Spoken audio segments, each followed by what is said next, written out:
Greetings! Welcome to the Devlog for hot dogs, horseshoes, and hand grenades.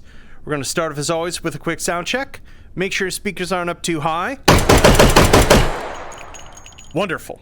So what have we got for you this week? Well, I am continuing to work on our new take and hold level and the sort of environment kit and pieces that I will hopefully find several other uses for.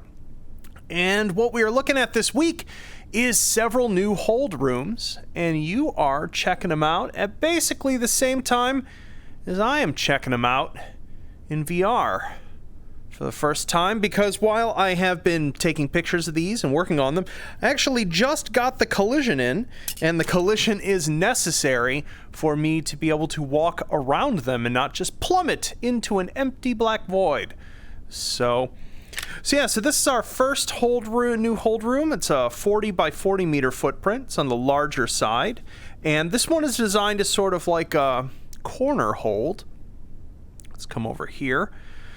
You know, some of the hold rooms are really structured in such a way that I really want them to be sort of you're taking targets from every direction imaginable. And some of them I want you to be able to sort of, you know, post up and deal with things in closer to like about a 270 degree arc, so you can have SOSIGs coming in there, theoretically there. As I mentioned last week, during a hold, not every door is necessarily going to be active. For each wave, there's going to be a maximum of 3 different directions that SOSIGs can end up coming from, but which 3 doors are active changes wave to wave. So over the course of a hold, you will have to tactically reposition, reassess where threat is coming from, and things like that. But because there are more entrances, it means that playing this hold to hold is going to feel very different because there are more than 3 entrances into the room. Some of them have 6, some of them might even have something closer to 8. Wow. And of course, we have a whole bunch of these aren't just sort of empty rooms, so we actually have hard cover and obstructions between yourself and incoming targets, so you'll be able to actually use the static cover. As I've pretty much decided for this level, I'm not going to use the old sort of dynamic cover system. It muddies up the nav mesh, and especially in a larger environment like this, makes the agent's path less efficiently, and honestly, I would just rather have the sort of design constraint of making the rooms work as rooms in interesting ways, instead of essentially, you know, splatting random, concrete slabs into various places to try to make that cover work. So yeah. Oh, I'm loving how this feels. So let us continue on. I'm going to actually swap over to teleport, and we're going to take a little bit of an H3, call it a backrooms adventure. These aren't assembled into a temporary level like I did last week, because I'm just working on rooms and not hallways. So we need to move here and take a teleport of faith. Oh, that feels so spooky. It feels so weird. Let's come along here.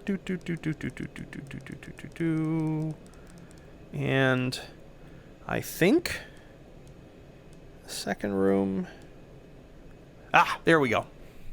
Here's our sort of second room. Oh yeah. Oh, I'm liking how this one feels a lot. So this one is more of, this is a smaller footprint. This is a 24 by 24.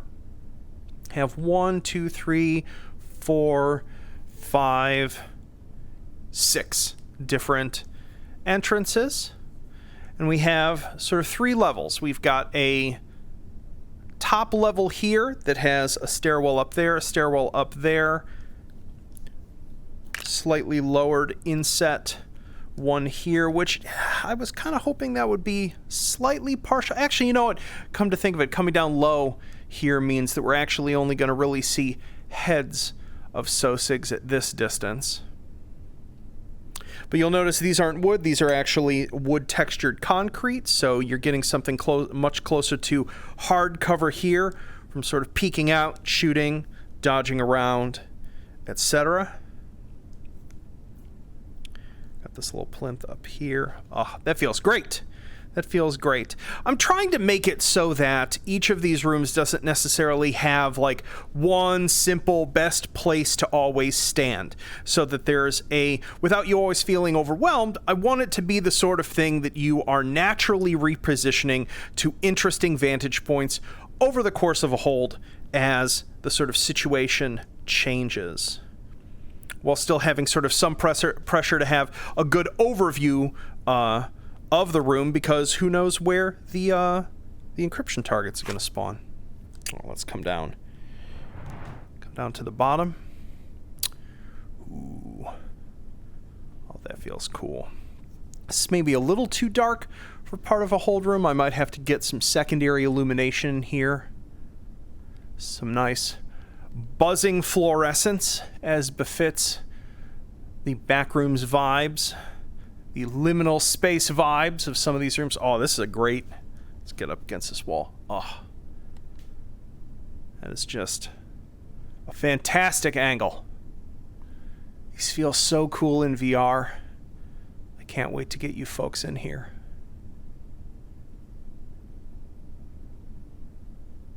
Oh, wonderful.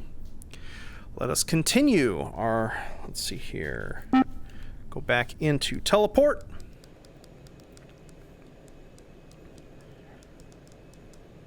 I think this is the correct direction. And through. Oh, that feels so... Oh, because I'm intersecting... Oh, that is... That is so... It probably just looks super boring on screen, but in VR, when you've got, like, no depth cues at all, and just, like, walkable areas that just end in black void, you get just such this... It's such a unique sense of disorientation. And now this one. Oh, I spent so much time on this hold room today. I'm sorry, not today, this past week. This one was easily the biggest challenge. Come on. Oh, I've got invisible collision geo here from the real fake doors that go outside this. Oh yeah. This piece is actually is inspired by the work of a Japanese architect, Ando, who did this very brutalist convention center that had on like a hill this garden that had this interesting tessellation of sort of long stairs moving on one axis and short stairs on another, and then had this angular, sort of step down in the beds. And I just found the ratios, the math of it fascinating, and fought for a good chunk of this week to just figure it out and make it work in my dimensional constraints, because I've got very specific places that doors need to go for sort of coming into a room. My stairs have consistent dimensions to their blocks. And so, yeah. Was worth the effort. This feels so cool. Let's get up to the highest point and take a look around. Oh yeah.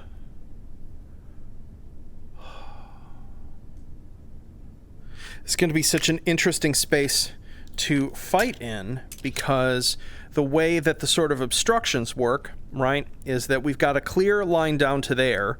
We've got obstruction here, but if we come down low enough, we can sort of peek and get an unobstructed angle all the way down on that axis sort of thing. But then when we look left to right, we get this, like, just a little bit, if we sort of like bend down, we can get a Sosig foot shot there. So it's sort of like asymmetric in sort of what areas are blocked from what angles. I think it's a complex enough cover situation that it should feel super interesting to fight in. Yeah. Or just stand around and find large floating concrete blocks to be ominous. This room needs like a spooky hum of some kind, for sure.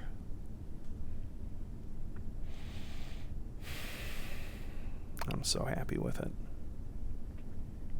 Oh, cannot wait to get you folks in here. And then let's continue on to our last one. I think this is correct. Let's keep going and seeing.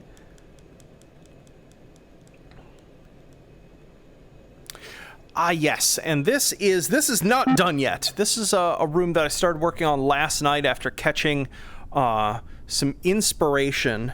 A community member had posted a photo from this building in, I can't remember, it might have been Australia or New Zealand, that had this diagonal thing going on with these 45 degrees offset stairs sort of going over the open space and sort of overlapping in frame. And I just found it really inspirational and decided to do a composition inspired by it. This is the most vertically complex of the hold rooms so far, because we have 1, 2, 3, 4, 5, 6 floors, though technically you could kind of call them 3 that are sort of split level offset. We've got fairly complex connections between them, like we go 1 to 2 there and there, we go 2 to 3 there, 2 up to 4 here, 3 to 4. Yeah. Come over here. Oh, this is gonna feel so neat. There's 3 entrances per sort of triangle corner, so there's 3 there and 3 across here. So we got the 1 there, 1 there, 1 down there, 1 right there, and 1 right there. Oh, that's gonna feel so cool. Still needs some obstructions, obviously. There's gonna be railings so that you don't fall into the death pit too easily. Oh, and there's gonna be a ladder there. But it is complex enough that, yeah, it's going to be very challenging to keep track of the angles that you're exposed to, the angles that you're trying to guard based upon which of these 3 doors is open, and making sure to keep an eye on where the encryption targets are going to show up. So I think this is going to be one of the more challenging rooms. Oh, and we've got a bunch of unidirectional drop downs, so you can go from here down to there, as well as shoot down at that door opening. Can we catch, I'm curious, can we catch an angle? Not really. On there. And if we come over here, oh, that just gives me vertigo. Height of that. Yep, we got a drop down, and we've got an angle on that door as well, which I just love. Whew. Down the death pit, the casing go. Just watching those fall just makes my knees go weak. This is going to be super fun. And of course, daring arm swinger jumps from one floor to another.